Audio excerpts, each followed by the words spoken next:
left of the Confederacy in 1865. This map illustrates this great to me.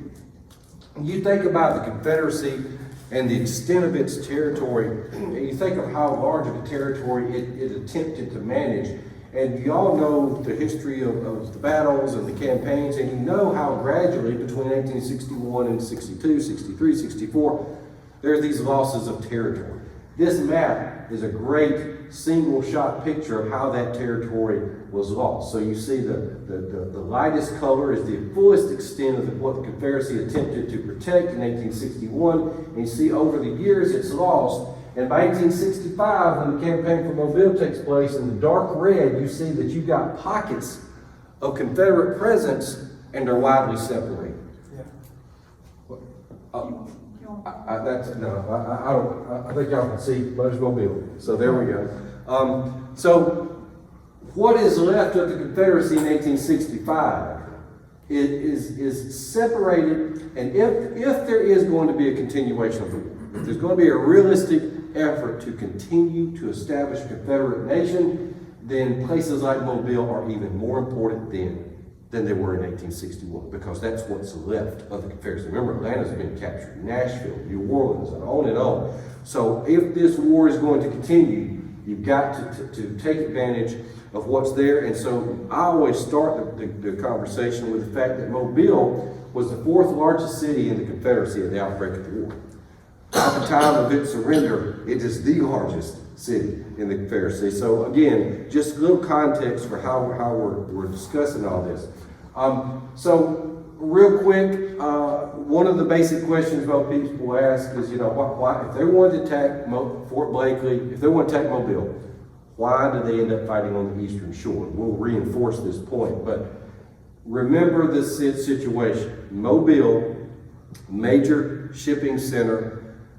You saw the map, all those rivers coming in there. It's got some natural defenses, and the Confederates had 4 full years to prepare for any potential assault. So they had created rings of fortifications around this place, 3 distinct rings of fortifications. All the rivers and the channels around these waterways were obstructed with pilings, batteries, places that they had put cannon, or places they had literally built some islands and put cannon. And floating mines, a small naval flotilla, on and on. So this was a probably after Richmond and Petersburg fell, probably the most fortified position in all of North America at the time. So Mobile, if you wanted to capture that, it was going to take a large army. And ultimately, it was a very large army indeed that was sent to capture it. So backing up real quick, just so we can go through the chronology. Battle of Mobile Bay. This is some large forces, but nothing like what's going to end up being sent to capture Mobile. Farragut and Buchanan did Battle of Mobile Bay. That's fought way down south of where we are, down to the entrance to the bay. Morgan and Gaines. That's one of the largest naval battles of the bay. You know most of the story there. I won't go through the details of that, but Farragut's fleet enters the bay. One of his ships that comes and strikes a mine and sinks there. And it's a pitched battle, and one of the more famous ones in the war. But at the end of it, he had captured the fortifications like Morgan and Gaines, but Mobile still was in Confederate hands. And at that point, Farragut was asked, okay, you've got this roughly 5,000 men or so, you've got some ships, you're in the Mobile Bay, could you take Mobile? The Union Army had wanted to capture Mobile going all the way back to 1862, after Farragut had actually captured New Orleans. He thought the next objective would be Mobile.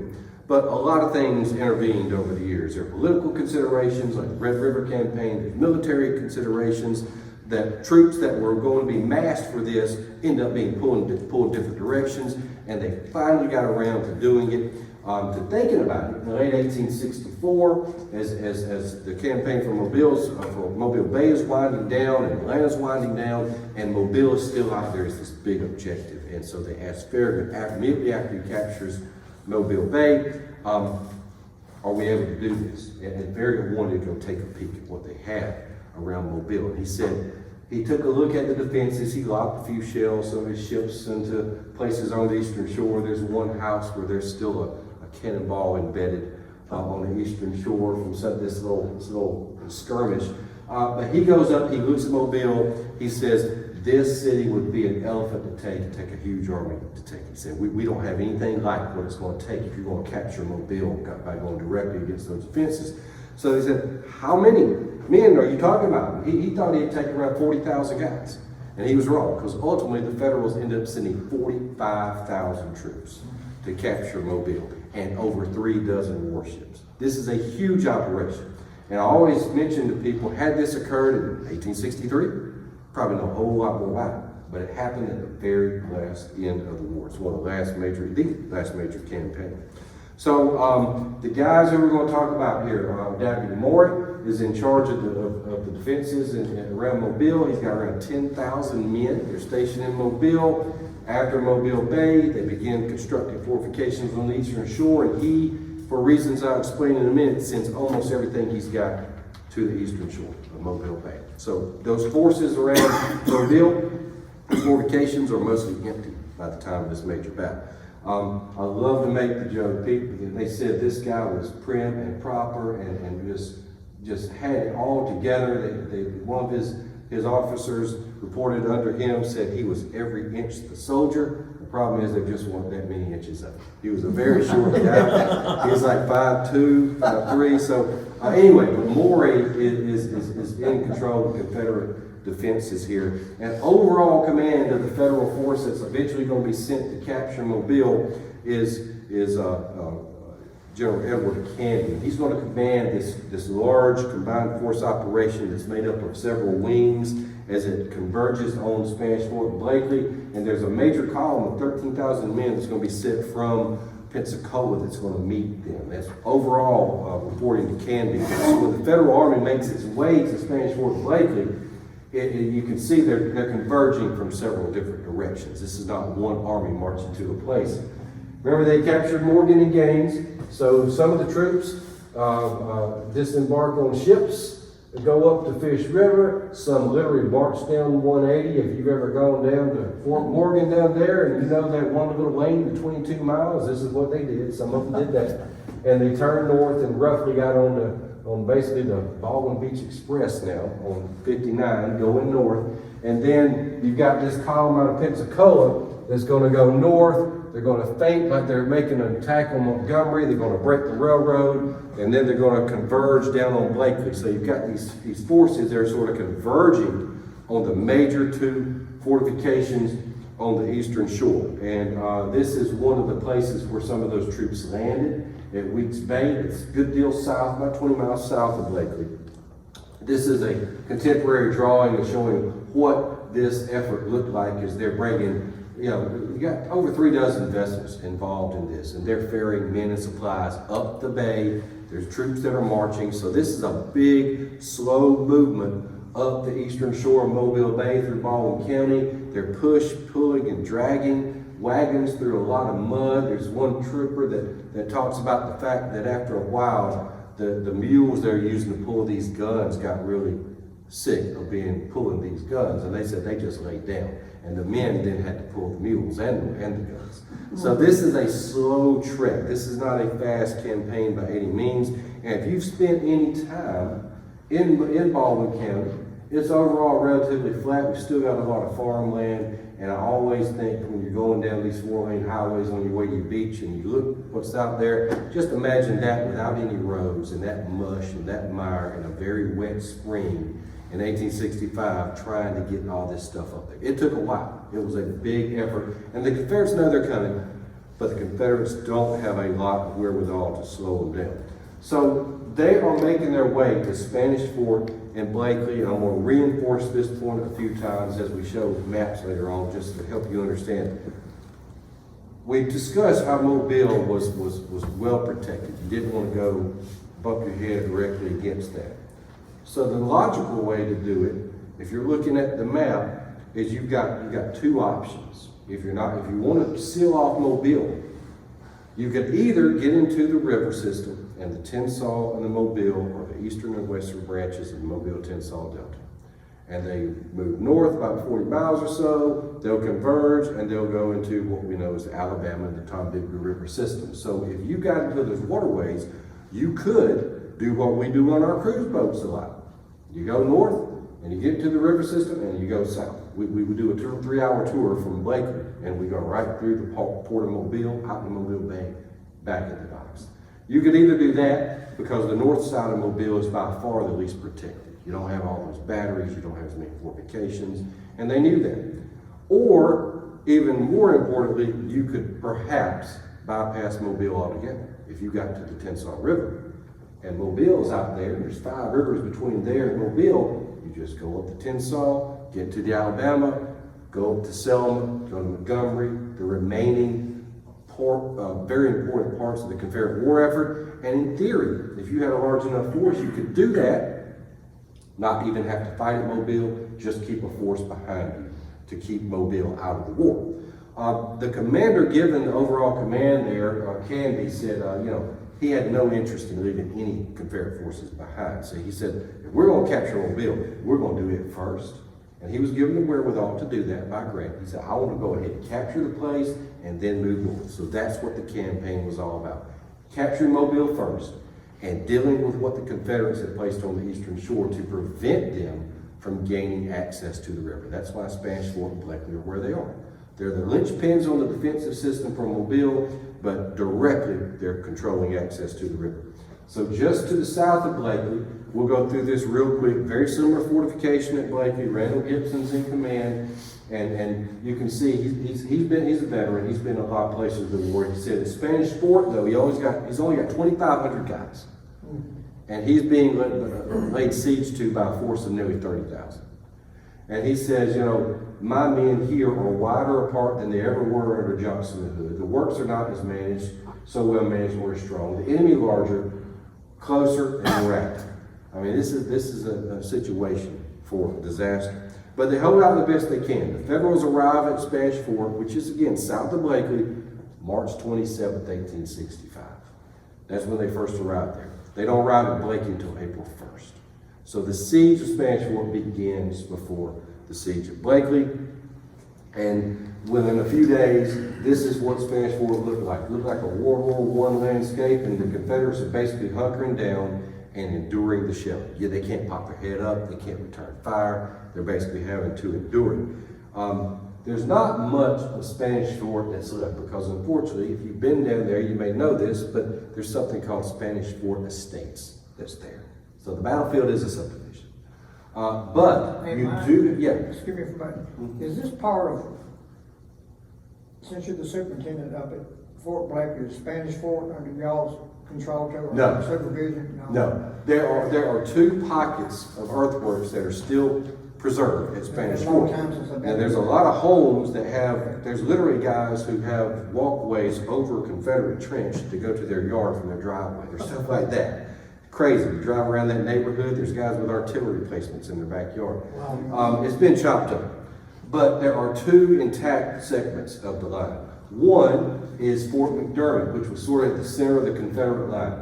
That little parcel of property, I'm not sure the acreage, it may be 2 acres or so. It is owned by the Sons of Confederate Veterans Camp out of Mobile, Sims Camp. They own it and make it's freely available. So ironically, in all this devastation of Spanish Fort, you still have one of the core Confederate positions is still entirely intact, and that's it. That's McDermott.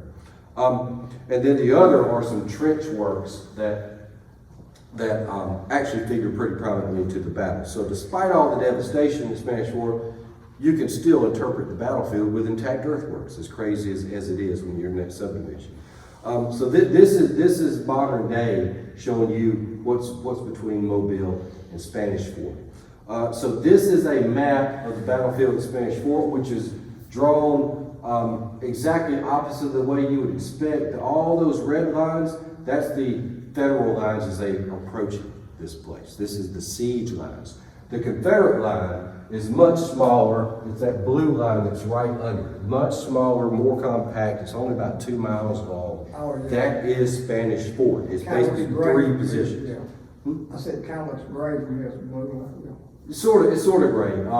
In the actual map, in the right color, it's a dark blue, and most people assume that that's federal lines, but it's flipped. Yeah. It's flipped. But anyway, so that is Spanish Fort, and Spanish Fort is being laid siege to, and ultimately what happens is that the Federals, although they did not know it, they were so close, they actually made a little sortie and they broke the Confederate line at dusk on April 8th. And they immediately went into camp because it was dark.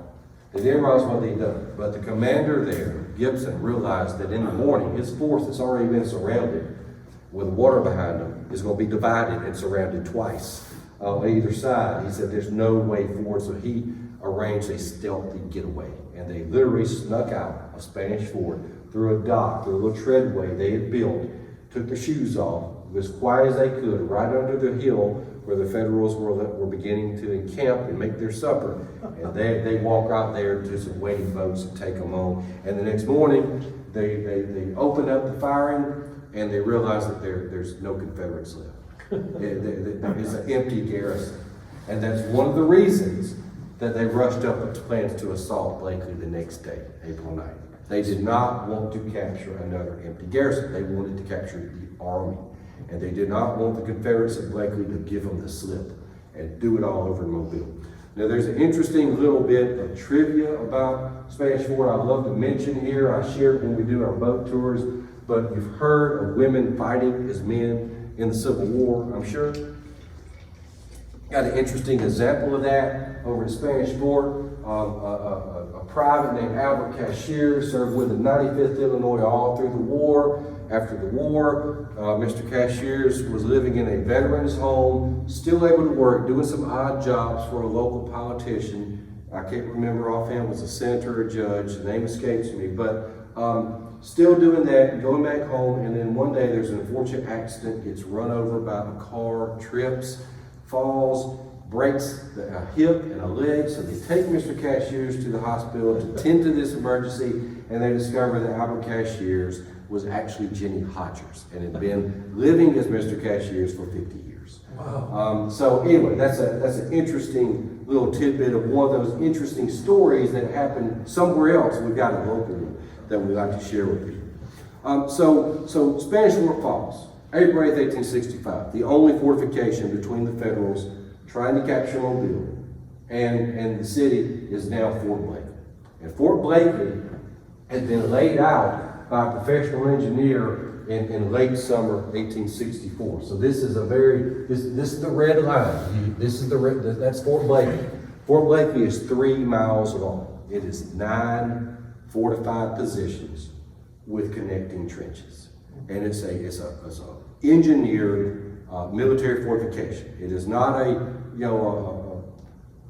accidental place that the Confederates just put up some dirt. This is an engineered fortification. They went out and they started in August of 1864, largely with impressed slave labor, and they cleared trees in front of this thing for several hundred yards, and they constructed it on a very defined military plan. So the plan was this would be a major fortification to slow down the Federals if they're coming to attack Mobile. Which engineer laid it out, do you know? Actually originally laid out by Bunn, and then the guy who actually drew the plans that were given to all the officers is Nicola Marshall. You may recognize the name. He's the guy that's credited with designing the first Confederate flag. Okay. So he's actually drew it out. So anyway, so that's Blakely. And what the Federals are going to do is very similar to Spanish Fort. They're going to arrive and they're going to lay siege to it. And we'll talk about how that siege progressed as we go here. That map north is actually to the right. It's on its side. This is a true north map done by American Battlefield Trust. So that's the way it lies there with the north up at the top of the page like you'd expect. And this shows the red line being the Confederate line and the blue just showing all the places some of these major Federal units were during the siege. So again, this is a huge battlefield. We've got over 2,000 acres at Blakely.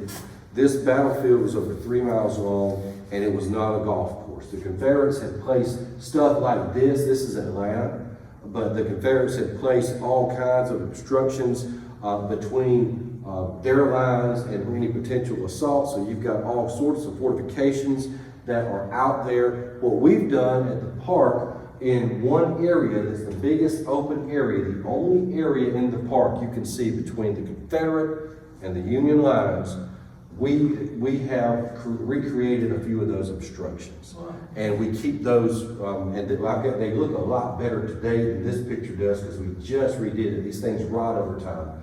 But the Confederates had sharpened stakes in front of each redoubt, and we've replicated that. They had abattis, which is basically the top of those pine trees they cut down, pointed toward the enemy, packed close together. We recreated that to a degree.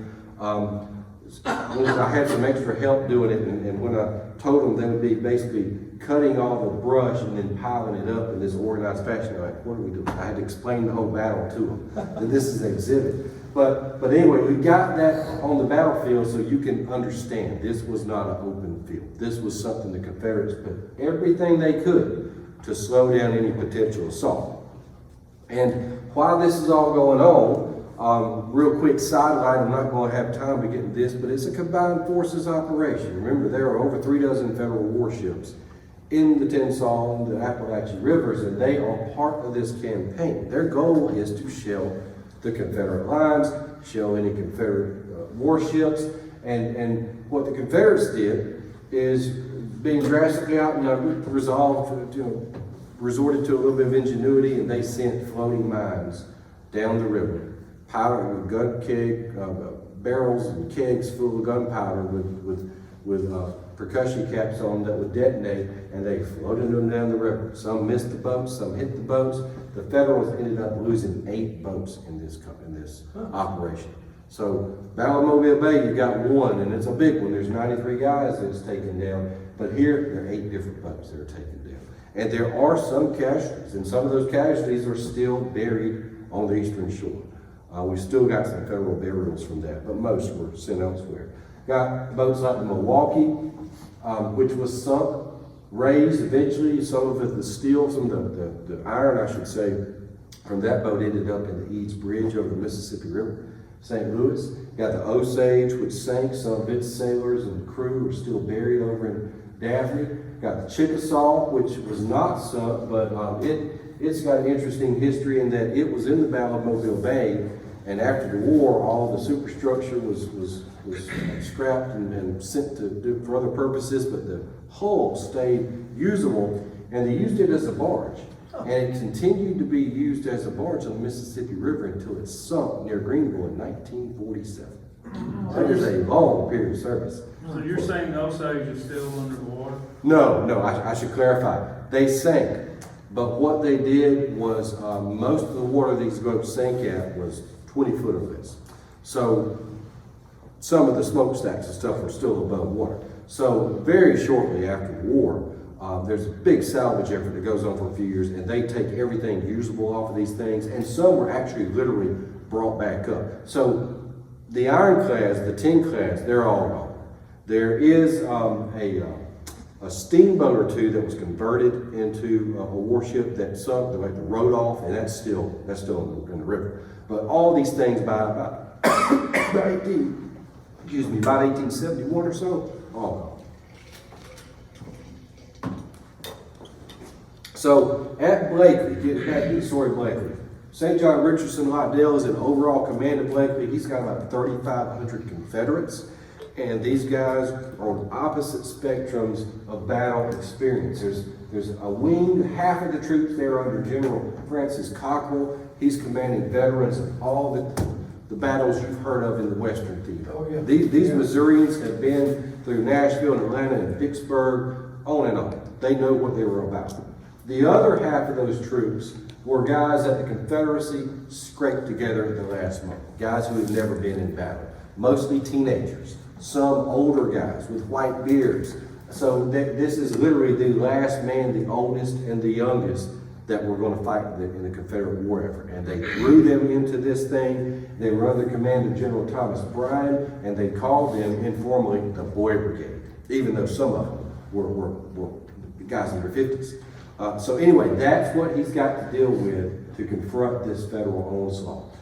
This is a drawing, not at all in the slightest to scale, but it does show you a drawing from Confederate Engineer Headquarters of the rough layout of the Confederate defenses. You've got the readout on the left, you've got a trench in the middle, and then you've got the tops of these trees. Now the trees would have been positioned over 100 yards out, but this is sort of a condensed version of what you're looking at.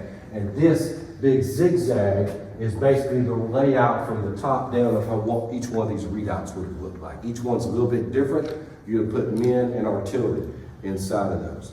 This is a drawing made the year after the battle by Christopher Columbus Andrews, who commanded a federal division, and he came back to the battlefield. He wrote the first history of the campaign for Mobile. It was published in 1867.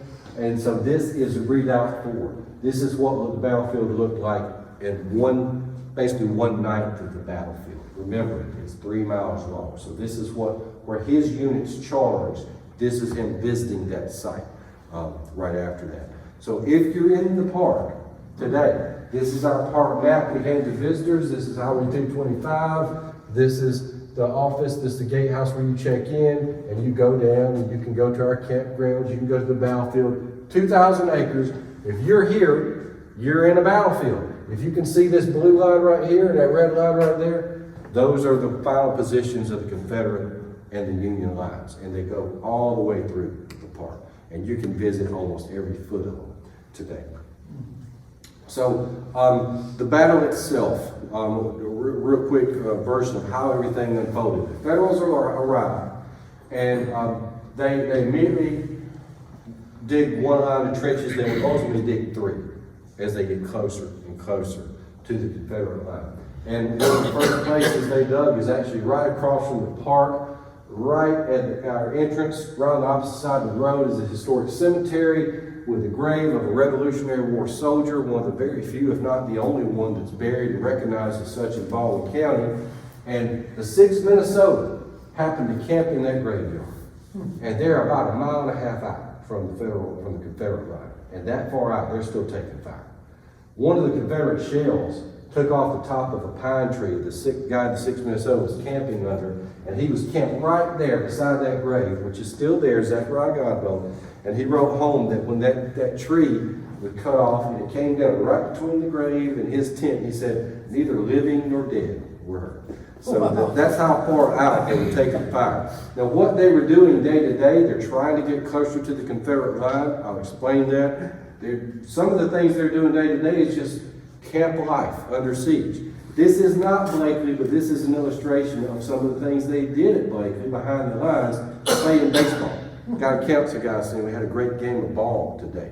The Confederates knew that they were trying to dig their lines closer and closer, and they would do it at night, because obviously you're an easy target. You're out there with a shovel in the middle of the daytime, and they can see, and these rifles are accurate, for several hundred yards, and the rifle and artillery is accurate for over 1 mile.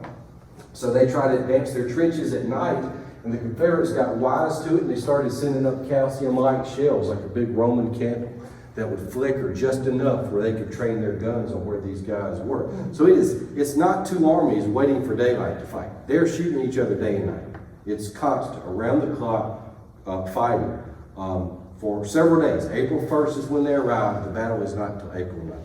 This is an aerial view of Redoubt 4. You can see the RSA tower at the top left, sticking out above Mobile Bay. That's downtown Mobile. This is part of the battlefield. You see this row of all these sharpened stakes. This is what we've done to recreate what the battlefield looked like. And you're looking at Redoubt 4, which is the very center, highest part of the battlefield. And that's where we were fortunate enough during the Alabama Bicentennial to get a painting commission of the battle. And we had a nationally known artist, some of you may recognize the name, Rick Reeves. He did it for us, and this is one of the most accurate depictions of Redoubt 4 you're ever going to see.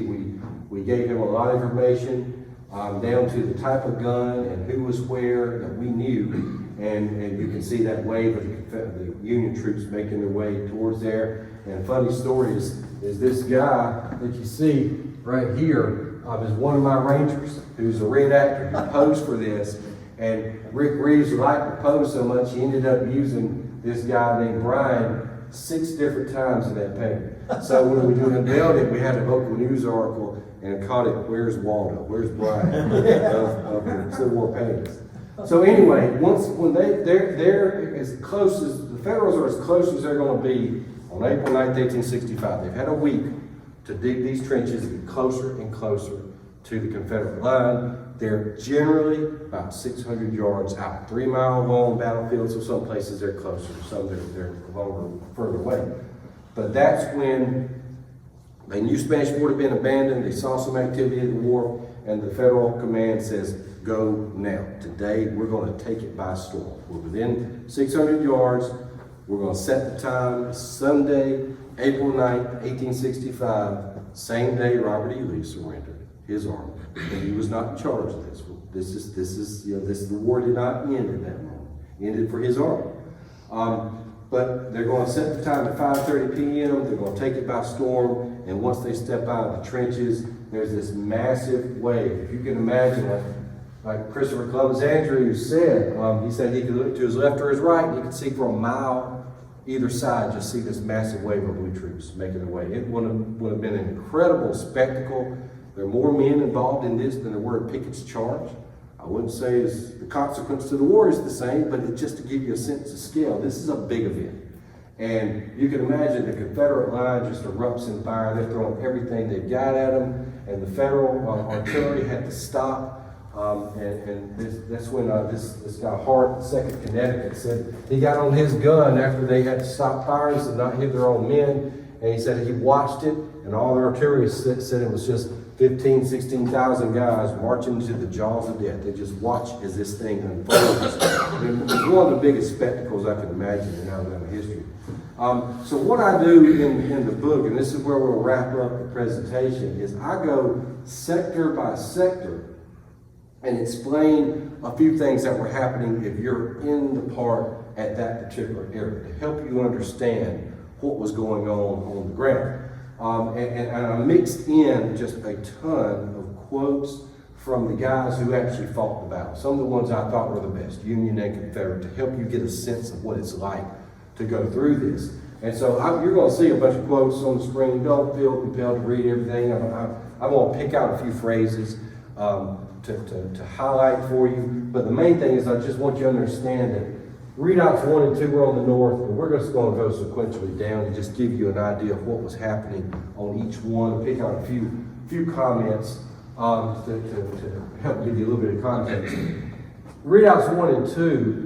This is where the Federals had this very interesting and Blakely, one of our nationally significant stories that, of course, I know you know a little bit about from distinguished local authors written about, but we've got United States colored troops involved in that, and that's what they called them at the time, U.S.C.T. You've got 4,000 or 5,000 guys that were part of that Federal assaulting column, and they are all together. They're not spread out within different units. This is one division. And they are in front of the north part, the left wing of the Confederate line, and when the assault gets underway, it's them marching straight towards these fortifications and these individual regiments, and there's really no parallel to it anywhere else around here. It's probably the 2nd or 3rd largest concentration of former slaves volunteering to fight in the war. That is nationally significant stuff. And we're honored to have that part of the battlefield now preserved as an independent, standalone park in a way, because this shaded area is roughly the developed portions of the park where I've got RV parking and camping and all that. There's a huge ravine that's going to take us quite a bit of money to create a road through, separating this between other land that we own to the north, that strip of land, that rectangle. That rectangle is the northern part of the Federal line. We own it. And that's where the U.S.C.T. troops were. And their earthworks are pristinely preserved, 1st, 2nd, 3rd parallel. And so what we've done is, rather than wait to the years and years when we finally get state money, that's not really going to happen anytime soon, to create all this, we went ahead and got a grant, created our own independent park with it, and we just send people out the gate. We send them up, we give them a keypad code, and they get in and enjoy it for one price of admission. Eventually, we'll have a road connecting the two. So this is what U.S.C.T. troops look like. These are not the ones that left me. I don't have good photos of them. This is the area that they were charging. It's readout 1 and 2. And you can see the Tensar River in the very, very distant background. This is what the terrain looked like that they were charging. That's where you can walk in that U.S.C.T. Heritage Trail today. You can imagine there's a lot of people in the federal army that had some doubts that these guys would fight. They've never seen the Sage in action at this point.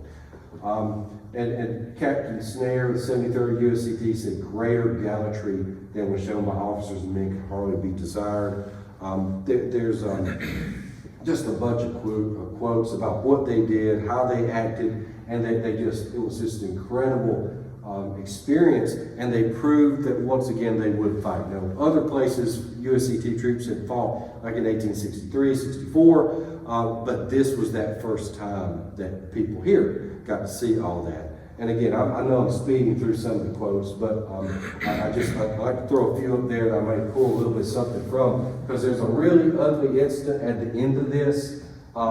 Let's just talk frankly. You've got former slaves fighting against guys who, in their mind, are fighting to keep them enslaved. Now, the individual motivations of Confederate troops we're not going to get into, but this is the general dynamic. You can imagine that's not going to be the best civilized combat necessarily. And so the Confederates alleged that as they were surrendering, that some of these U.S.C.T. troops continued to fire on them.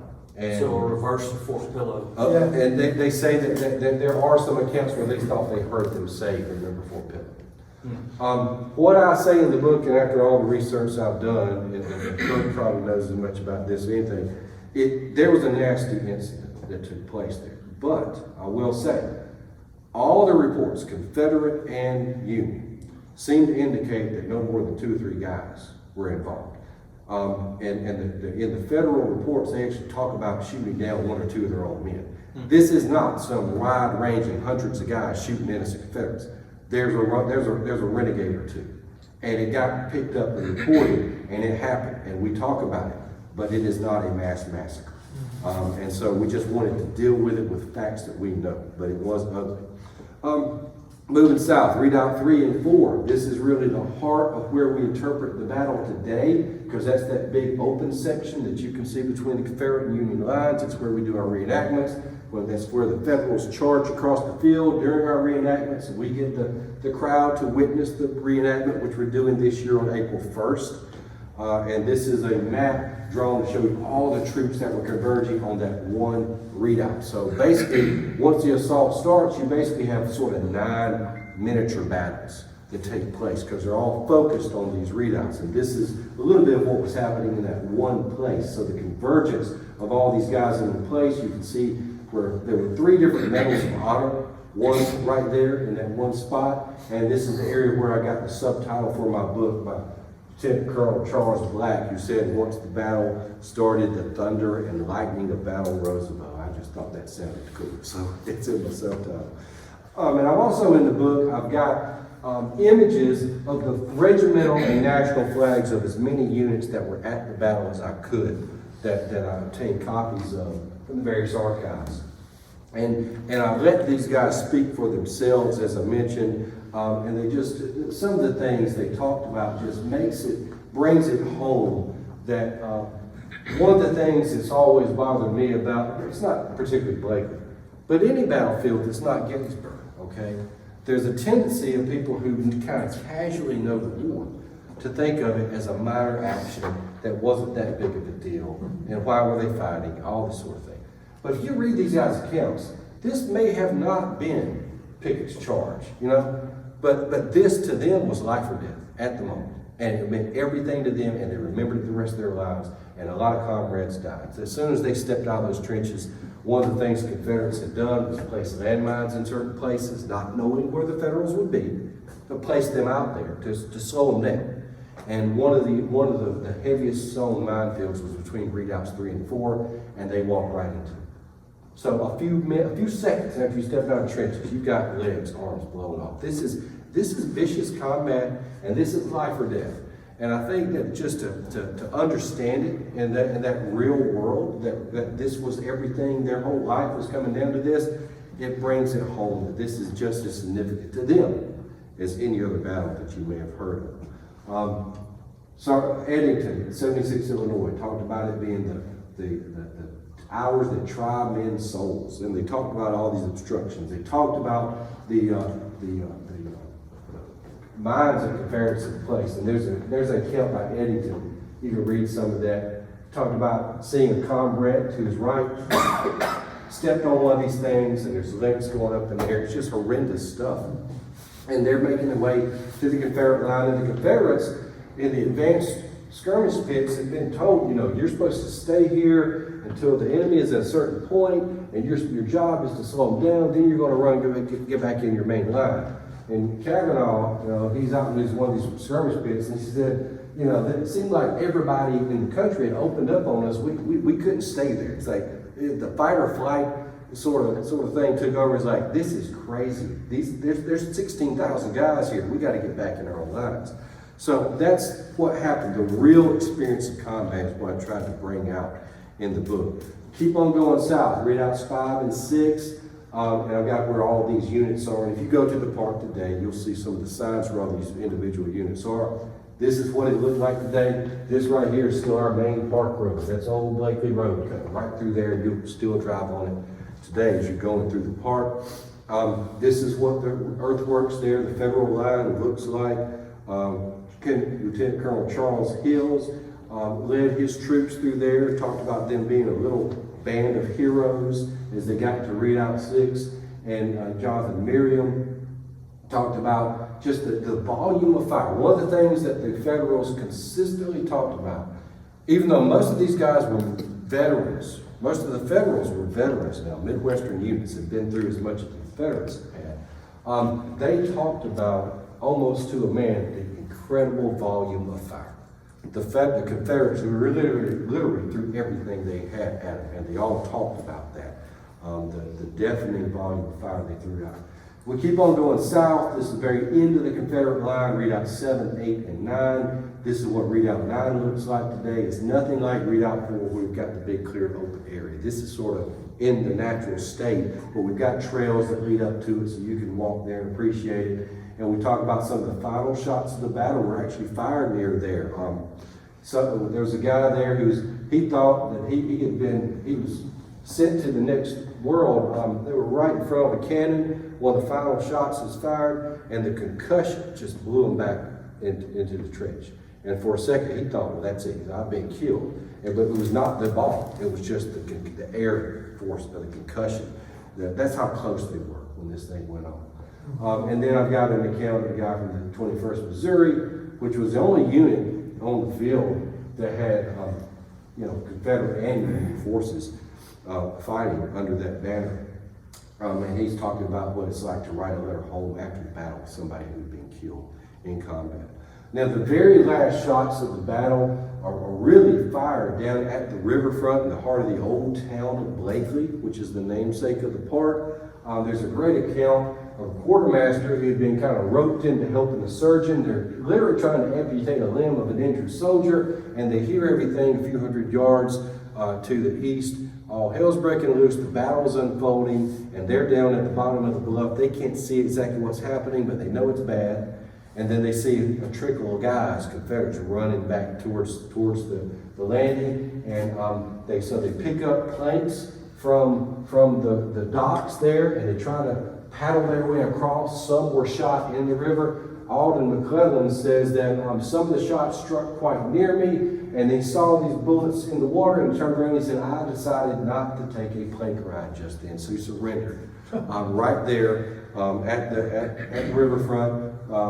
The story is that the commander of the garrison, Liddell, was trying to do that as well, was captured right at the riverfront. Some of the last few Confederates that escaped, and of that 3,500 man garrison, the Federals had captured it within 45 minutes to an hour.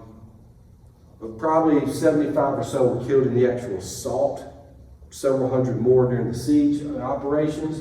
And of that entire group, everybody else is captured and sent to Ship Island, with the exception of maybe 50 or 75 guys who somehow managed to escape.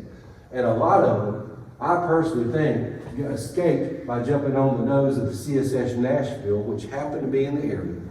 It had originally been shelling some Confederate, some Union gun positions a few days earlier. It was in the tent saw. The captain heard something was going on, nosed his boat up to the dock, and as these guys come streaming after readout 4, readout 3 have been captured, they jump onto the nose of this thing, and he backs it up under a hail of bullets and deposits these guys on the opposite side of the river. And that's some of the last Confederates that escaped. And there aren't many. Most of the garrisons captured or killed. So if you go to the park today, we do a reenactment and building history events throughout the year. As I mentioned, April 1st is our next big reenactment. We have a collection of artifacts that we are trying to get funding for to build a museum and interpretive center. We're working on that right now. But we do help you understand the story of the medals of honor that were won. This is the Mobile National Cemetery. There's actually several guys buried there who fought at Blakely. We help you understand how to get there and all that. And that's a monument to the 76th Illinois, which had several troops killed at Blakely. But if you're in the park itself, you'll be able to go, and we've got, I don't know, probably 20 of these things that are scattered throughout the property, interpreting what happened at the spot that you're at.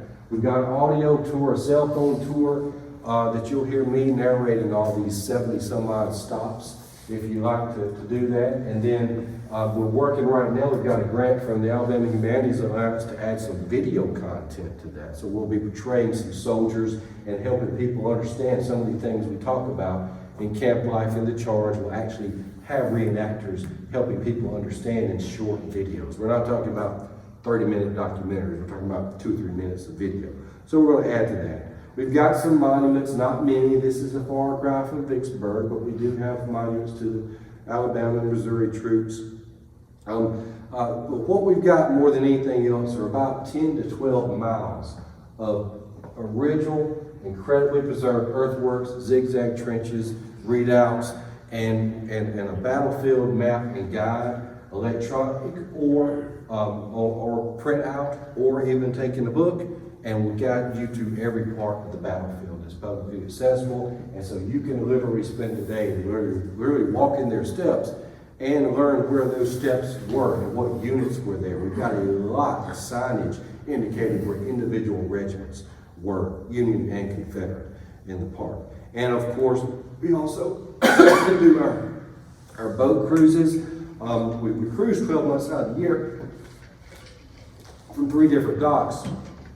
And one of the first ones I created, I probably got 23 different cruises now, but one of the first ones that I drew up was the Civil War on the Eastern Shore Cruise, which I was telling you about at the beginning of the presentation. I narrate. It takes you to Blakely, Spanish Fort, Fort Hughie, Fort Tracy, Fort battery positions out in the Delta. It talks about the whole campaign, so you get from one shot, you understand all of it.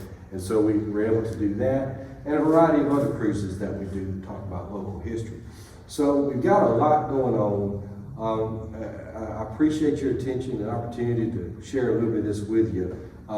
Blakely's captured, Mobile falls April 12th, and that's it. The mayor surrenders the city right at the docks, right at the waterfront, so there's no battle in there. It's why Mobile is extraordinarily well preserved with all its antebellum architecture, because there wasn't a battle there. The battle was fought on the Eastern Shore, and it was surrendered there. And the troops that were in Mobile that were able to leave were sent up to Meridian, and after realizing there's no next move coming, come back and surrender in one of the last organized surrender of Confederate forces east of the Mississippi in May of 1865. So this place is a very significant, near and dear to me, but it's a great way to get in touch with with Civil War combat on a large scale. You don't have to go to Virginia to find it. We've got it right here in Alabama, and we're proud of the story that we're able to tell, and encourage you to all come visit the place. Thank you so much for allowing me to share all this with you. I'll be glad to take any questions.